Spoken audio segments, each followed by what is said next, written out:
जय मा तारा। मा तारा एस्ट्रोलॉजी चैनेलेर पक्ष थेके सबाइके जानाई आंतरिक शुभेच्छा।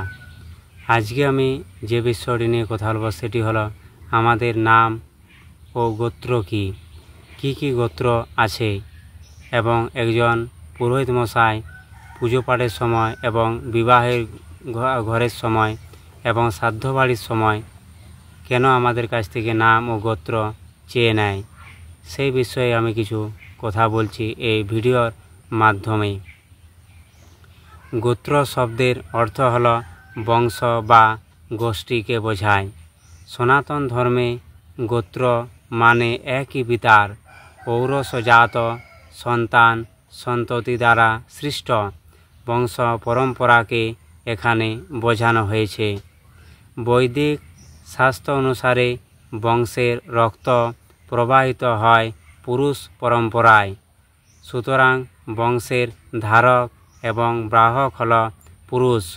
सनातन धर्मेर वंश रक्षाय परम्पराय छिलो एकमात्र कार्य। प्रथम सत्ययुगे ब्रह्मार मानस सन्तानदेर मध्य अन्यतम छिलेन ऋषिगण।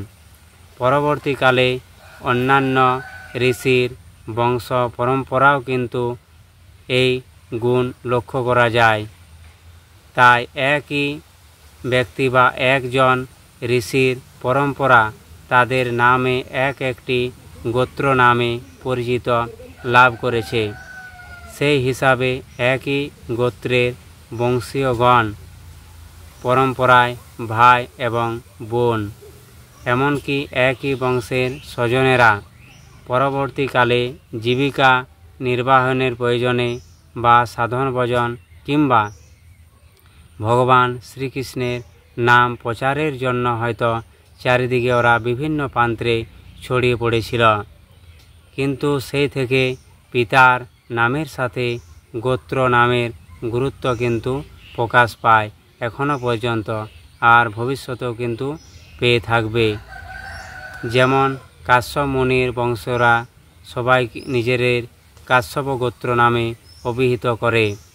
গোত্র নামে যে মুনিগুলি আছে সেগুলি হলো যথাক্রমে কাশ্যপ মুনি, ভরদ্বাজ, বশিষ্ঠ, বিশ্বামিত্র, জামদগ্নি, অচ্যুত, অত্রি, কাংসারী, ভরদ্বাজ, মধুকল্ল, শাণ্ডিল্য, নাগ ঋষি, জাতুকর্ণ, ব্যাঘ্র ঋষি, সারবর্ণ, পরাশর এই রূপ।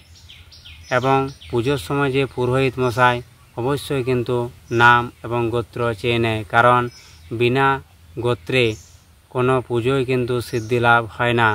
বা আমরা যে পুজো পাঠের জন্য শান্তির জন্য যে পুজো পাঠ আমরা বাড়িতে করছি সেই যতক্ষণ না আমরা নাম এবং গোত্র দ্বারা সংকল্প না করছি সেই পুজোর কিন্তু সম্পূর্ণ ফল পাওয়া যায় না। এমনকি বিবাহ অনুষ্ঠানে কিংবা শ্রাদ্ধ বাড়িতে অবশ্যই কিন্তু আমাদের 7 পুরুষের পর্যন্ত নাম বলতে হয়, নাহলে কিন্তু সেই কাজটি কিন্তু সম্পূর্ণভাবেই অসম্পূর্ণ থেকে যায়।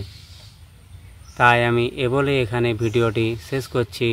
আপনাদের যদি ভালো লাগে কমেন্ট বক্সে অবশ্যই জানাবেন। জয় তারা।